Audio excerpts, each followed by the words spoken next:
everyone, and welcome to our next video in our series for International Women's Month. Today, I am very excited to welcome Marietta Davis. She is the VP of Global Markets for IBM, focusing on energy, utilities, telco, media, and entertainment. And we're going to be talking today about her career, how she's gotten to where she is, as well as getting some advice for those of us who are coming up behind her and gain from all her experience. So Marietta, thank you so much for joining us today. Thank you, Ashley. I'm excited to be here. We're excited to have you. So let's dive right in. How did you get into sales? The transition to sales was kind of an odd one. I was a radio TV production major in college, and IBM was looking for people who had strong communication skills at the time. And my goal was to be the next Barbara Walters. And I had a position all set to be the weather girl in Des Moines, Iowa, which is where I'm from. And did a series of interviews at IBM and took the logic test. And they said, we really feel like you'd be great in our sales and marketing program. And frankly, I didn't realize it at the time, but I was probably coin operated back then. And so the offer from IBM was $22,000, and I think, or 25,000, and the weather girl position was like 11. So I was like, I don't know what they do, but I'm going to figure it out and make money. So that's how I got it. I love it. So you take that jump, you follow the money, as a lot of us are, especially in our early career. Nothing shameful about that. Do you have a memory of the first time you felt like, okay, I get it, this is what I'm going to do for the rest of my life? I think I probably knew early on. I was always kind of like at the head of the class as far as selling. Like I was a campfire girl, the campfire girl cookies when we would go out for junior achievement when I was in high school. I feel like I always knew that convincing people to think outside of the way they normally thought, or to do things they wouldn't otherwise do, was a strength that I had. I just felt like that I'd probably parlay that into the legal field. So when I got out of sales training and I made my first sales call on a customer, I knew the interaction with the customer and the kind of energy I felt after the dialogue was done meant that this was really what I was supposed to do. I love it. So can you think of any early obstacles you faced or setbacks that you experienced kind of in that early first phase of your career, and how did you overcome those? Sure. I mean, I think that it's befitting that we're talking for International Women's Month.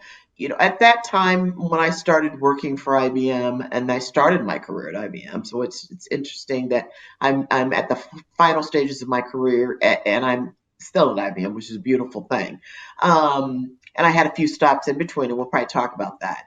But there weren't a lot of females, and probably fewer females of color, that were selling, IBM's traditional raised floor hardware that were very technical. And at the time we were calling on, now they're called CIOs, but at the time when they were data processing managers. And I'll never forget a sales call that I made on a company in Litchfield, Illinois, because I started working for IBM in Peoria, Illinois. And the customer and I had dialogue several times on the phone, and we talked about the IBM offering. It was an upgrade. I was a rookie at the time, so at that time they gave us some relatively challenging accounts. And we had the stage set. I went down to visit the customer for the first meeting, and I remember his assistant at the time, they called him secretary, was a little astonished when she saw me. And I suspected it might have been that she was thrown off by my ethnicity. And so she quickly went to go talk to the manager, or who I was calling on, the data processing manager. Came out, I introduced myself, kind of went through the sales call. But he was bothered, and he was not as open and transparent as he had been in the discussions prior. And I said, listen, Bob, his name was Bob. We've remained friends. As a matter of fact, I spoke at his funeral. Specifically said, I just can't believe this. I've been a great IBM customer. And they send me a little kid, a woman, and a person, and a black woman at that. So what do? At that time you got, you can either fight or flight. And it was, look, I can save you money. I can help you turn this business around and do things that you otherwise wouldn't do, because I've got the full might behind without of IBM behind me.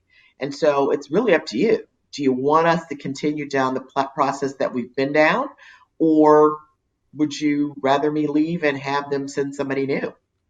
And at that time, he said, you made the judgment call, and we remained friends all throughout my career. So that was a pretty big obstacle, and I had to make a decision. Um, and that's just that intestinal fortitude I think you got to have when you're in sales. I can't even imagine what being in that situation would be like. I mean, I'm just curious to tell me more about the thought process when you're in that moment and you've got Mm, someone mm. calling you out. Like, what mental games do you play to get through that fight or flight instinct? And how do you know what the right play is? I mean, having grown up in Iowa, and gone to a school where I was the only African American from first grade through high school, I knew what it felt like to be the odd woman out, for lack of a better term. And I knew that when people get to know me, I think that the first thing they don't necessarily see is that I'm an African American female, right? Certainly they see I'm a female, but they don't necessarily see I'm an African American female. I knew that I had to get him past that moment. We had gotten past that moment because he didn't know what I looked like on the phone. He just knew that I had done the research on his business. I knew what we could do. I had read his annual report. I knew what kind of impact we could have on SG&A, and I could do the job. And so all I could do was put my best foot forward. And then I had to let him make the final decision. Certainly, there are times when, I've been on sales calls in some pretty outlying areas in Mississippi, when I was running the Greater Southeast District for Microsoft, where customers were astonished. But I can't really say that there's ever been a time where I was walked out or requested not to come back based upon my gender or ethnicity. I think that it's probably been harder, based upon my gender. Honestly, I think not knowing what people see. I think people see a 6 foot tall woman who happens to be black, and sometimes that can be intimidating. I can But imagine. It's interesting you mentioned that. Having come from a deeply technical sales background myself, I was selling network security.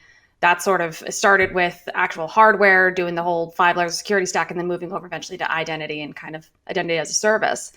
It is interesting how often it comes up that people are surprised when, as a woman, mm, you can talk speeds and feeds, and yeah, yeah, how frequently people push back. Go, oh, really? Do you really understand what? Yes, I really understand how to what these protocols mean.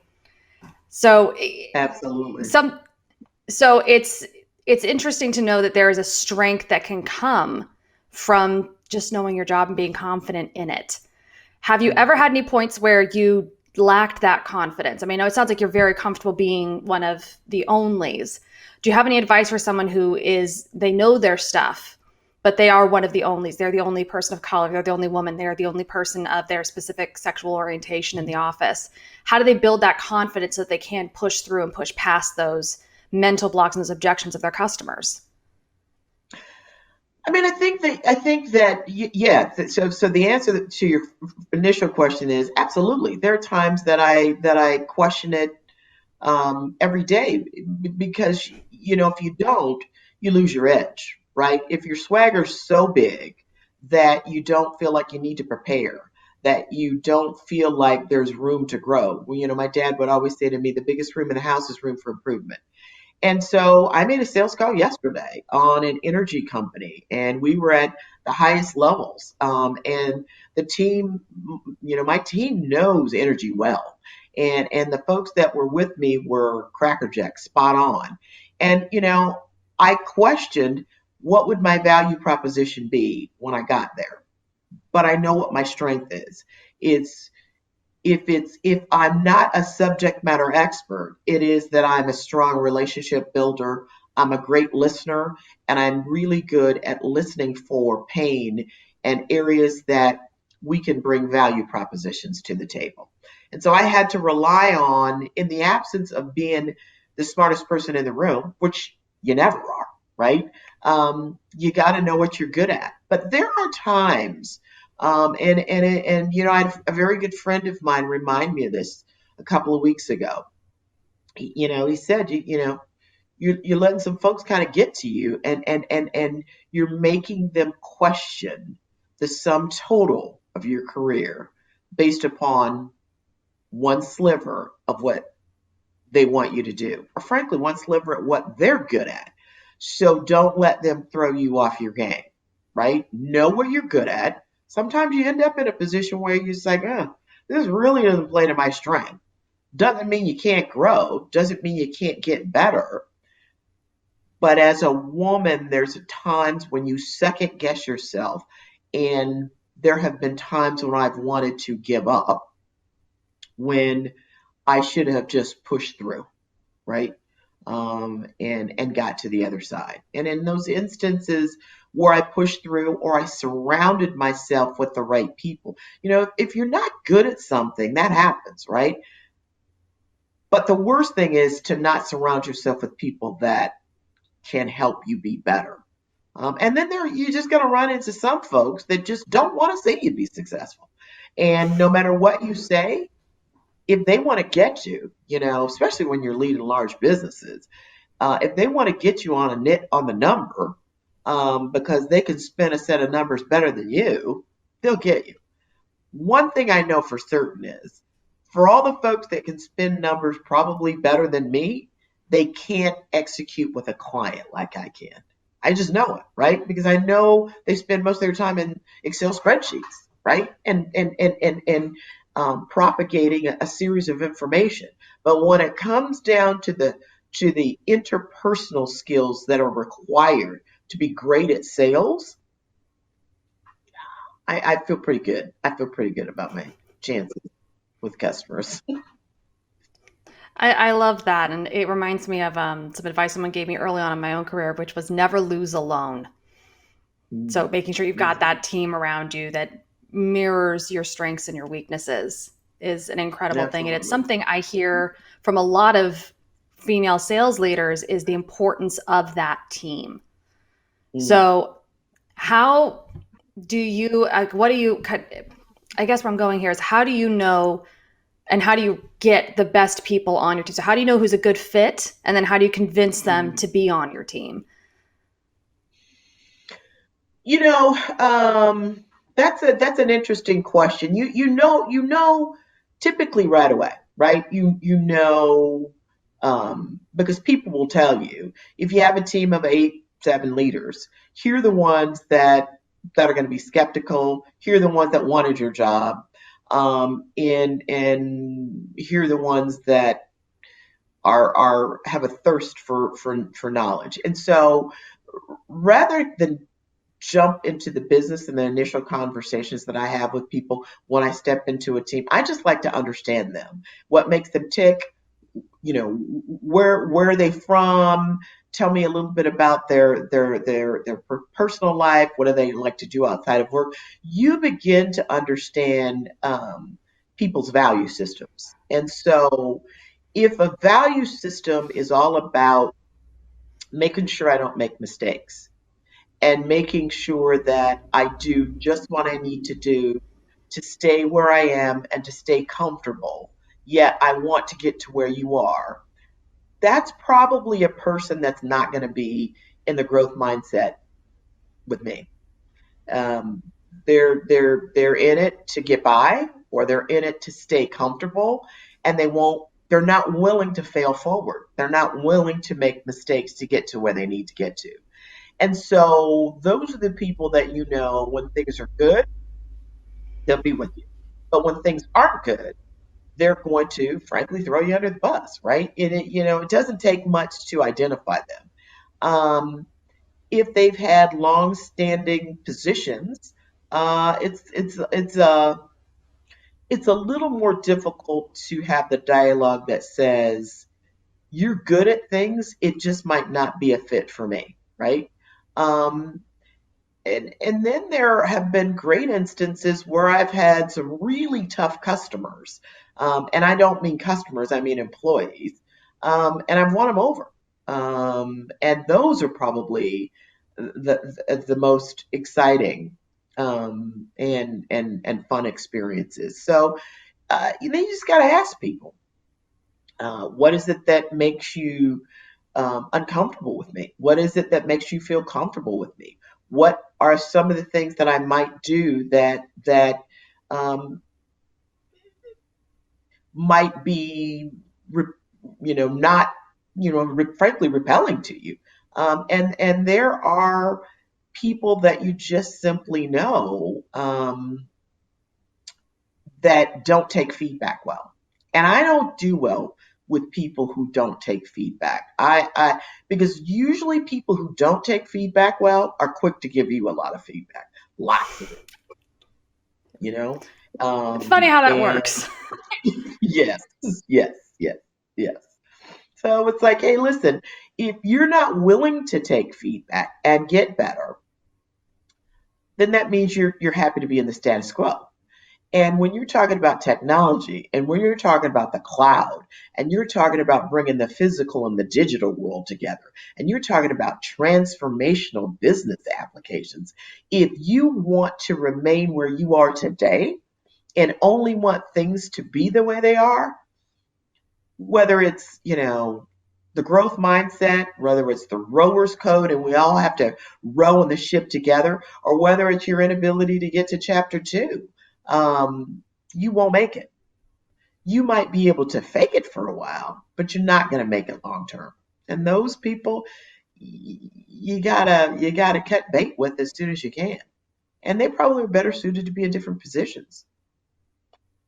That's Totally kind of the fair. way I see it. I love that. So, what would you say, switching gears slightly, to someone who's considering a career in sales?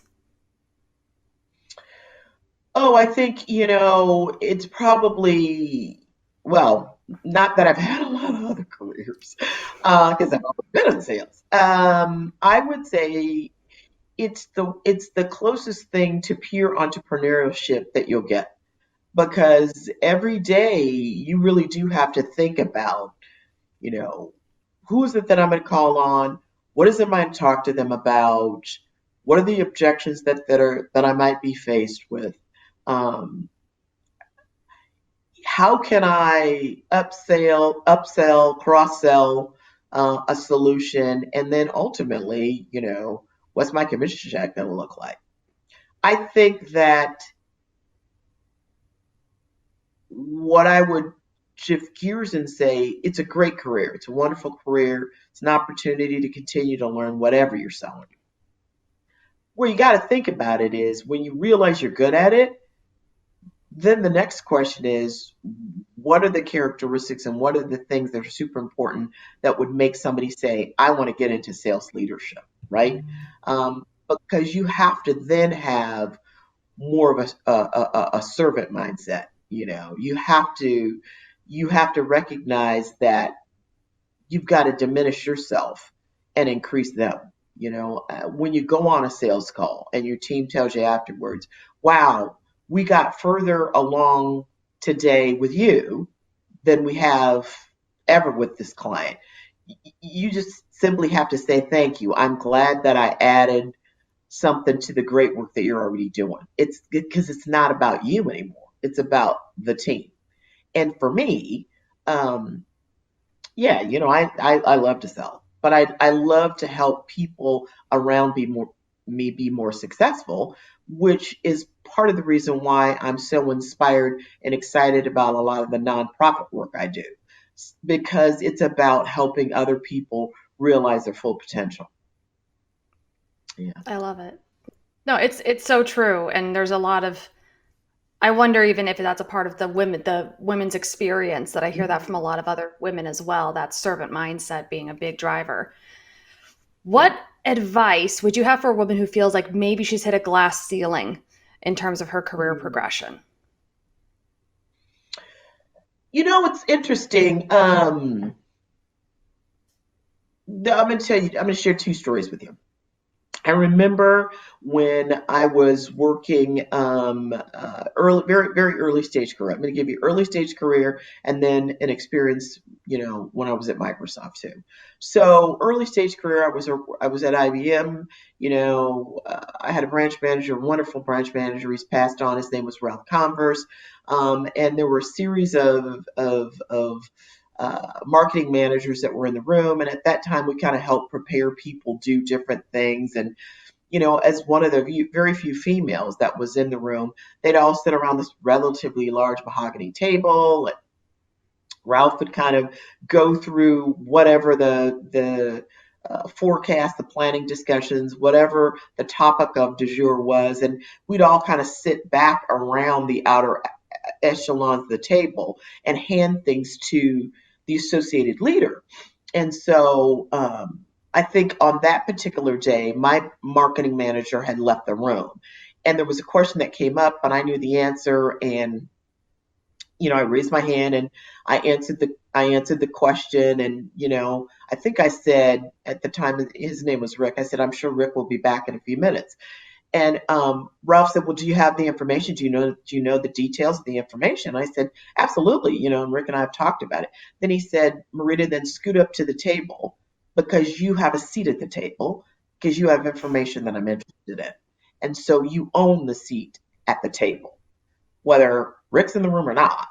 You own the seat at the table." And that was just this like inspiring jolt to say, "Wow, okay." And I think a lot of times women do fall back, in particular when there are males that are in the lead position. Um, Sometimes you get intimidated. I think that um, there have been lots of times when people have said, "I don't think this is the role for you. I don't think this is the job for you." And you could look at it as a glass ceiling, or you could say, "I'm being restricted by a set of variables that somebody else has defined. But does that really define me as a sum total?" Right? Is it two or three things that I could get better at that maybe I'm not delivering well at? And maybe this person will never like that, right?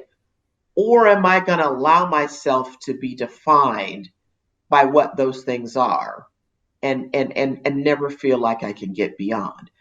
A ceiling is, a ceiling can be sideways, a ceiling can be up, a ceiling could be a set of skills, a ceiling could be a set of being comfortable, a ceiling could be how you show up.